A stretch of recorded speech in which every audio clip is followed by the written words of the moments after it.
Good afternoon. Welcome back to HSS English Classroom. Today we are going to analyze the second part of the lesson, Horigallu by Sudhamurthy, the fourth lesson of the second year English textbook. അല്പ ദിവസങ്ങൾക്ക് മുമ്പാണ് ഇതിൻ്റെ first part ചെയ്തത്. അതിനിടയ്ക്ക് 4 വീഡിയോകൾ improvement പരീക്ഷയുമായി ബന്ധപ്പെട്ട് ചെയ്തിട്ടുണ്ട്. അതിൽ അവസാനം ചെയ്ത 2 വീഡിയോകളും ഗ്രാമർ സംബന്ധമായ വീഡിയോകളാണ്. ഇത് വളരെ യൂസ്ഫുൾ ആണ്. ഈ ഫസ്റ്റ് ഇയറിനും സെക്കൻഡ് ഇയറിനും എഡിറ്റിംഗ് ചെയ്യുന്നതിനെ കുറിച്ചാണ് ആ വീഡിയോ. വളരെ വിശദമായി 2 വീഡിയോകളിലൂടെ എഡിറ്റിംഗ് എങ്ങനെ ചെയ്യാമെന്നതാണ് വിശദീകരിക്കുന്നത്. അത് എല്ലാ വിദ്യാർത്ഥികൾക്കും ഉപകരിക്കുമെന്ന് കരുതുന്നു. ഇവിടെ ഇപ്പോൾ വിശദീകരിക്കാൻ ഉദ്ദേശിക്കുന്നത് നേരത്തെ സൂചിപ്പിച്ചതുപോലെ ഹൊറിഗല്ലു എന്ന പാഠത്തിന്റെ 2ാം ഭാഗമാണ്. In the first part we had seen that Sudhamurthy in her childhood days used to spend some beautiful time with her grandfather sitting under the banyan tree, from where her grandfather talked to the villagers who were very tired after their daily work. And talking to her grandfather seemed to ease their burden, ease their problems, and they continued their journey with some ease. എന്നൊക്കെയാണ് കഴിഞ്ഞ പാഠത്തിൽ അവസാനമായിട്ട് പറഞ്ഞിരിക്കുന്നത്. അപ്പോൾ Horigallu, journey, burden എന്നീ പദങ്ങൾ ഒരു figurative മീനിങ്ങിലാണ് ഈ പാഠത്തിൽ ഉപയോഗിച്ചിരിക്കുന്നത്. ഹൊറിഗല്ലു എന്നതിൻ്റെ ലിറ്ററൽ മീനിങ് ഒരു അത്താണി, ഭാരം ഇറക്കി വെക്കുന്ന സ്ഥലം എന്നാണെങ്കിലും ഫിഗറേറ്റീവായിട്ട് പറയുമ്പോൾ അതിൻ്റെ അർത്ഥം ഒരാളുടെ പ്രശ്നങ്ങളും പ്രയാസങ്ങളും കേൾക്കാനും അതിന് അനുഭവത്തോടുകൂടെ അതിന് പ്രതികരിക്കാനും അവരോട് അനുഭവം പ്രകടിപ്പിക്കാനും ഒക്കെയുള്ള ഒരു മാനസികാവസ്ഥയാണ്. അങ്ങനെയുള്ള ആളുകളെയാണ് ഹൊറിഗല്ലു എന്നതുകൊണ്ട് ഇവിടെ ഉദ്ദേശിക്കുന്നത്. അതേപോലെ തന്നെ ജേണി എന്നതുകൊണ്ട് നമ്മൾ ഫിസിക്കലായി ചെയ്യുന്ന ഒരു ജേണിയല്ല ഉദ്ദേശിക്കുന്നത്, ജീവിതയാത്ര എന്ന വിശാലമായ അർത്ഥത്തിലാണ് ഈ പാഠത്തിൽ ജേണി എന്ന് ഉപയോഗിക്കുന്നത്. അതേപോലെ തന്നെ ബേർഡൻ, ഭാരം എന്നതുകൊണ്ട് ഉദ്ദേശിക്കുന്നത് ഓരോ വ്യക്തികളും അവർക്ക് അവരുടേതായ രീതിയിൽ അവരുടെ സാഹചര്യത്തിനനുസരിച്ചുള്ള പ്രശ്നങ്ങളും പ്രയാസങ്ങളും ജീവിതത്തിൽ നേരിടുന്ന വെല്ലുവിളികളൊക്കെയാണ് ബേർഡൻ എന്നതുകൊണ്ട് ഉദ്ദേശിക്കുന്നത്. So in the last part we had discussed in detail about that. Each and every one of us have our own burdens, our own responsibilities. Sometimes we will get tired out of it, and we want someone to share our troubles. And all of us can be one Horigallu. Everyone can be a Horigallu. That means everyone can be a person who listens to the problems of others. Thus, this world will become a beautiful place to live in. Now, in this second part, Sudhamurthy shares her experience, continues to share her experience. She says, I'll read the next 2 paragraphs. Later on in life, I got to see something that reminded me of that stone bench once again. I was working in Bombay, now Mumbai. One of my colleagues, Ratna, was a senior clerk, middle-aged and always smiling. She had done her graduation and been working in the company for nearly 25 years. She went about her repetitive mundane work with an infectious cheerfulness. Every day during the lunch hour, she would sit with some person in one of the rooms and they would have long chats. I would often wonder what they talked about. One day, I finally asked her, Ratna, what do you talk with each person? For the whole lunch hour, Ratna smiled and said simply, they share their troubles with me. Here, Sudhamurthy tells us about one of her colleagues. അവർ മുംബൈയിൽ work ചെയ്യുമ്പോൾ അവരുടെ കൂടെ ജോലി ചെയ്തിരുന്ന രത്ന എന്ന ഒരു ലേഡിയെ കുറിച്ചാണ് സുധാമൂർത്തി പറയുന്നത്. there was a lady called Ratna. She was a clerk, but she was a special kind of person. She had always kept a smiling face always, and smiling face. Not only a smiling face, her cheerfulness was infectious എന്നാണ് പറയുന്നത്. അവരുടെ infectious cheerfulness ഉള്ള ഒരു വ്യക്തിയായിരുന്നു ഈ രത്ന എന്ന് പറയുന്ന ആ ക്ലർക്ക്, അവരുടെ കൂടെ ജോലി ചെയ്തിരുന്ന. എന്താണ് ഈ ഇൻഫെക്ഷ്യസ് cheerfulness എന്ന് പറഞ്ഞു കഴിഞ്ഞാൽ? ഇൻഫെക്ഷൻ എന്ന് പറയുന്നത് നിങ്ങൾക്കറിയാം പകർച്ചവ്യാധിയാണ്. ഇൻഫെക്ഷ്യസ് ഡിസീസ് എന്നൊക്കെ പറയുന്നത് പകരുന്നത് എന്നാണ്. ഇപ്പൊ cheerfulness എന്ന് വെച്ചാൽ സന്തോഷം എന്നാണ്. പകരുന്ന സന്തോഷം, മറ്റുള്ളവർക്ക് കൂടെ സന്തോഷം പകർന്നു നൽകാൻ കഴിവുള്ള തരത്തിലുള്ള ഒരു വ്യക്തിയായിരുന്നു ഈ രത്ന. അവരുടെ ആ പ്രസൻസ് തന്നെ എല്ലാ ആളുകൾക്കും സന്തോഷം പകരുന്നതായിരുന്നു എന്നാണ് ഓഥർ പറയുന്നത്. സോ ഇവരെ പറ്റി ഇങ്ങനെ മെൻഷൻ ചെയ്യാൻ കാരണം എന്താണ്? She was A special kind of person. Every day during lunch hour, she would sit with one or the other person in one room, and she would have long chats with them. And by talking to Ratna, it seemed that the people who talked to Ratna seemed to ease their troubles, and they were happy after talking with Ratna. രത്നയുമായിട്ട് സംസാരിച്ചിരിക്കുന്ന ആളുകൾക്ക് വളരെ ആശ്വാസം കിട്ടുന്നതായിട്ട് അനുഭവപ്പെട്ടു. അപ്പോൾ ഇങ്ങനെ ദീർഘനേരം സംസാരിക്കുന്നത് കൊണ്ട് ഒരിക്കൽ നമ്മുടെ Sudha Murty asked her, Ratna, what do you talk to each person for such long time? എന്താണ് നിങ്ങൾ ഇത്രയും നേരം അവരോട് സംസാരിച്ചുകൊണ്ടിരിക്കുന്നത് എന്ന ചോദ്യത്തിന് അവരുടെ മറുപടി, they share their troubles with me എന്നാണ്. അവർ അവരുടെ പ്രശ്നങ്ങൾ എന്നോട് പങ്കുവെക്കുന്നു. But how can you solve the troubles of so many people? Do you always have an answer for them? No, I only listen, and that is enough. That solves the problem. I was young and incredulous at such a simplistic outlook, but Ratna answered with the same patience and affection that she must have used with all my colleagues. I am not a trained counselor or an intellectual. No one can solve your problem.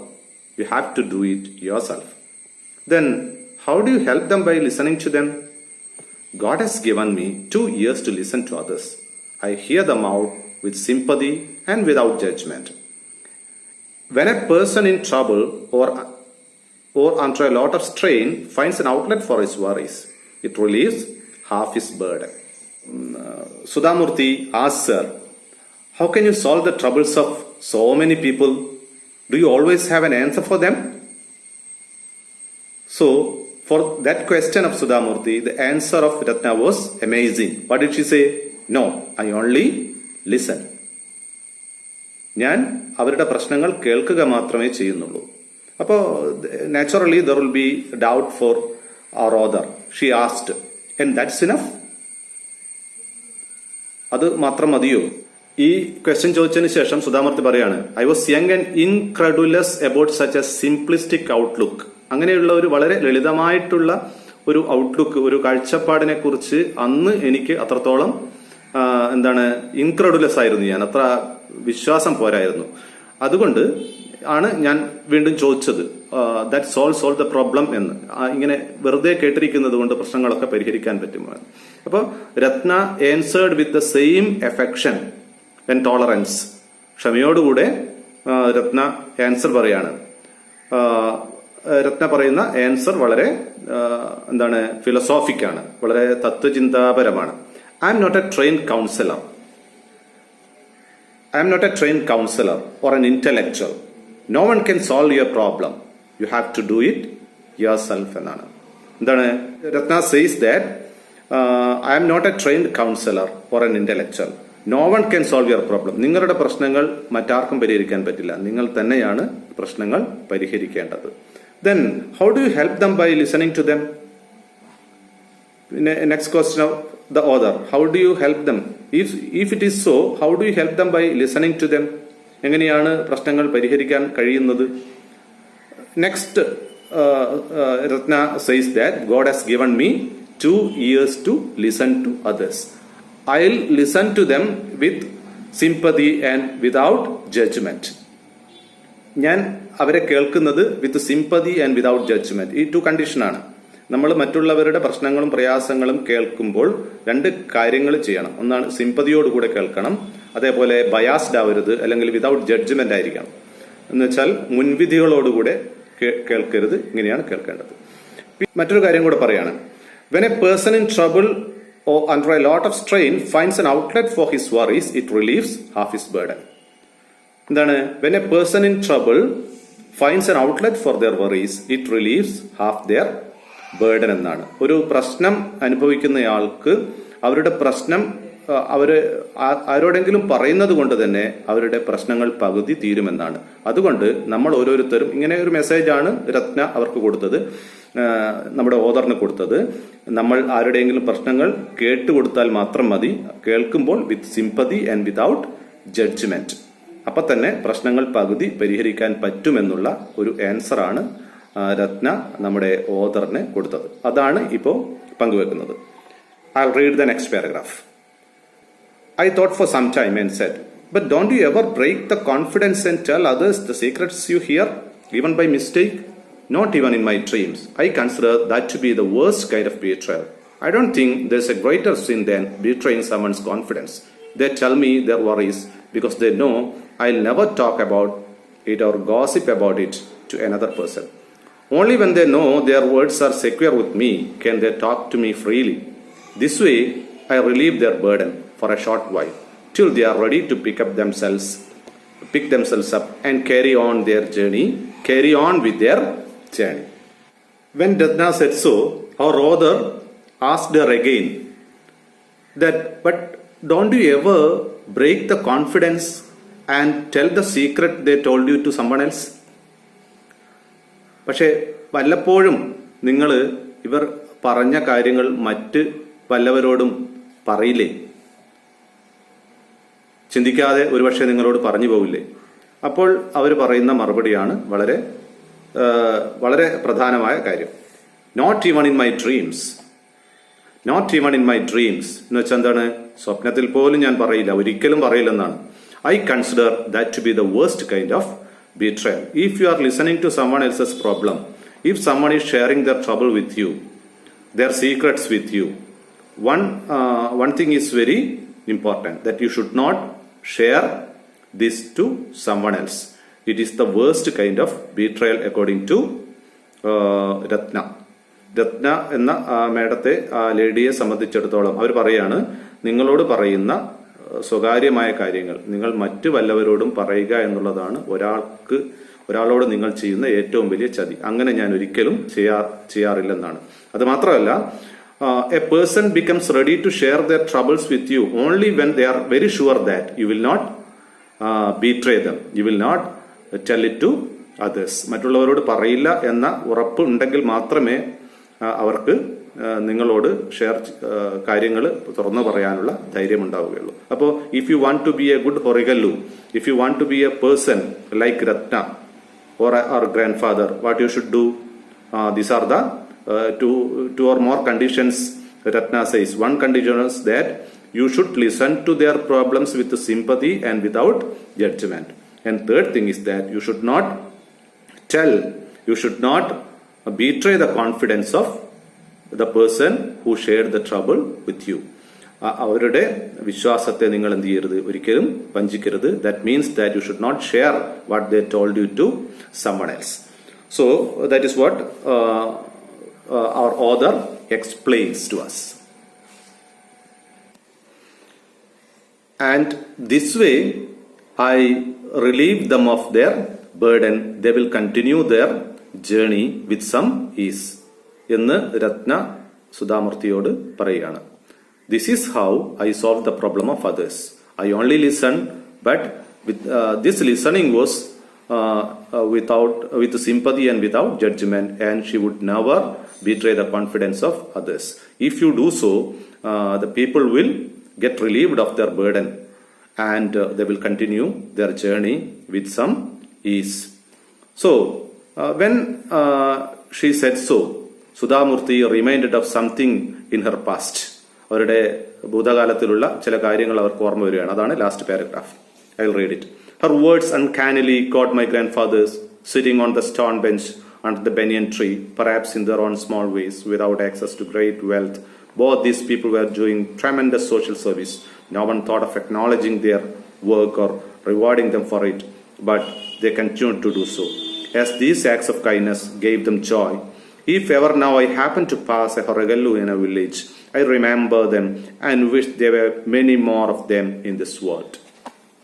So, our author finally says that when Ratna said so, Ratna എന്താണ് പറഞ്ഞതെന്ന് നിങ്ങൾക്ക് മനസ്സിലായിട്ടുണ്ടാവും. When Ratna said so, her words echoed uncannily, mysteriously എന്നാണ്. Uncannily, strangely, അല്ലെങ്കിൽ വളരെ വിചിത്രമായിട്ട് തോന്നി. ഇത് പണ്ട് few years back my grandfather had told me almost the same thing. It uncannily echoed the words of my grandfather. What was the words of grandfather? Child, a Horigallu is necessary in everyone's life. Every one of us have our own burden. Once in a while we have to put down the burden, and that will give us more energy to continue our journey. എന്ന തന്റെ ഗ്രാൻഡ്ഫാദറിന്റെ വാക്കുകൾ അതേ വാക്കുകൾ തന്നെയല്ലേ ഇപ്പോൾ രത്നയും പറയുന്നത് എന്നെനിക്ക് ഓർമ്മയിൽ വന്നു എന്നാണ് ഓതർ പറയുന്നത്. And Sudha Murty winds up this anecdote by saying that both these persons who were the persons, one grandfather of the other and Ratna, were doing a tremendous social service by solving the problems of many people without having access to great wealth. You know, you have heard about many great people who give their contribution to the society, for the well-being of the society, to uplift the society. But here there are many such people. One is the grandfather, another one is Ratna. There may be many such people in our world who become a Horigallu for many people, and thereby helping the society to regain their energy, to move ahead with refreshment and with much energy. ഇങ്ങനെയുള്ള ആളുകൾ ധാരാളം നമ്മുടെ ലോകത്ത് ഉണ്ട്. അവരുടേതായ രീതിയിൽ പ്രശ്നങ്ങൾക്ക് പരിഹാരമാകുകയും സമൂഹത്തിന് ഗുണകരമാകുന്ന പ്രവർത്തനങ്ങൾ ചെയ്യുന്ന ഗ്രാൻഡ്ഫാദറിനെ പോലെയും രത്നയെ പോലെയുമുള്ള ധാരാളം ആളുകൾ നമ്മുടെ ലോകത്തിൽ ഉണ്ടെന്നുള്ള ഒരു തിരിച്ചറിവ് നമ്മുടെ ഓതർക്ക് കിട്ടുകയാണ്. പക്ഷേ പലപ്പോഴും ഇങ്ങനെയുള്ള ആളുകളുടെ സർവീസിനെ നമ്മൾ എക്നോളജ് ചെയ്യാറില്ല, അല്ലെങ്കിൽ അതിന് നമുക്ക് അവസരം കിട്ടാറില്ല. അതുകൊണ്ട് അവര് വൈൻഡപ്പ് ചെയ്യുന്ന ഈ സെന്റൻസോട് കൂടിയാണ് whenever I pass by the ഹൊറിഗല്ലു. ഇങ്ങനെയുള്ള ഹൊറിഗല്ലു കടന്നു പോകുമ്പോൾ, വില്ലേജിൽ ഇങ്ങനെയുള്ള ഹൊറിഗല്ലു ഇപ്പോഴും ഉണ്ട്, അപൂർവമാണെങ്കിലും ആ ഹൊറിഗല്ലു കടന്നു പോകുമ്പോൾ ഇപ്പോഴും ഞാൻ ഓർമ്മിക്കാറുണ്ട്, I wish there were many more of them in this world. ഇങ്ങനെയുള്ള ധാരാളം ആളുകൾ ഈ ഭൂമിയിൽ ഉണ്ടായിരുന്നെങ്കിൽ എന്ന് ഞാൻ ആഗ്രഹിച്ചിരുന്നു എപ്പോഴെങ്കിലും ഈ ഹൊറിഗല്ലു പാസ് ചെയ്ത് പോകുമ്പോൾ. നമ്മളിപ്പോൾ എക്സ്പ്ലെയിൻ ചെയ്ത അതേപറ്റിയുള്ള ക്വസ്റ്റ്യൻ ആണ്. ഈ പാഠത്തിൽ പ്രധാനമായിട്ട് രണ്ട് കാര്യങ്ങളാണ് ചെയ്യേണ്ടത്. What did the grand father do എന്നാണ് ഒന്ന്. രണ്ടാമത്തത് what did Ratna do. And do you think that, ഇവിടെ ചോദ്യം ഞാൻ വായിക്കാം. Do you think that the grandfather and Ratna were doing some tremendous social service? Explain. Answer വ്യക്തമാണല്ലോ. Do you think that grandfather and Ratna were doing some tremendous social service? Yes. Explain. അപ്പോൾ നമ്മൾ explain ചെയ്യണം. What did grandfather do and what did Ratna do? അത് ഒന്ന് explain ചെയ്യുക, ഏത് തരത്തിലാണ് ആളുകൾക്ക് സഹായകമാകുന്നത് എന്ന്. അടുത്തത്, can we relate grandfather and Ratna to a Horigallu? Why? Sure. We can relate grandfather and Ratna to a Horigallu because they a Horigallu. What is a Horigallu for? A Horigallu is a place where someone can sit and take rest for a while. Here, grandfather becomes a Horigallu in the sense that he becomes a resort to the tired travelers to share their troubles and thereby getting some sort of relief to regain their energy and to continue their journey. Ratna also was doing the same service by listening to others' problems. എന്നാണ് അതിന്റെ answer. So ഈ പാഠത്തിൽ നിന്ന് എന്താണ് narration, എങ്ങനെയാണ് കാര്യങ്ങൾ narrate ചെയ്യുന്നത് എന്നാണ് പഠിക്കുന്നത്. ഇവിടെ സുധാമൂർത്തി അവരുടെ എക്സ്പീരിയൻസ് നറേറ്റ് ചെയ്യാണ്. അതുപോലെ നാമും നമ്മുടെ ഓരോ എക്സ്പീരിയൻസ് നറേറ്റ് ചെയ്യാൻ പഠിക്കേണ്ടതുണ്ട്. ഇതിലുള്ള പല കൺസ്ട്രക്ഷൻസും നിങ്ങൾക്ക് നറേഷന് വേണ്ടിയിട്ട് ഉപകരിക്കുന്നതാണ്. നേരത്തെ ഞാൻ കഴിഞ്ഞ വീഡിയോയിൽ സൂചിപ്പിച്ച ഗ്രാൻഡ് ഫാദർ വുഡ് സിറ്റ്, ഇരിക്കാറുണ്ടായിരുന്നു, and he would listen to, ശ്രദ്ധിക്കാറുണ്ടായിരുന്നു എന്ന് പറഞ്ഞത്. Ratna would listen to the people who come there എന്നൊക്കെയുള്ള കൺസ്ട്രക്ഷൻസ്, അതേപോലെയുള്ള വ്യത്യസ്ത കൺസ്ട്രക്ഷൻസ് നിങ്ങൾക്ക് മനസ്സിലാക്കാവുന്നതാണ്. ഈ പാഠം 2-3 തവണ വായിച്ച് ഇത്തരം കൺസ്ട്രക്ഷൻസ് മനസ്സിലാക്കേണ്ടതാണ്. Thank you for listening to me. Have a nice day.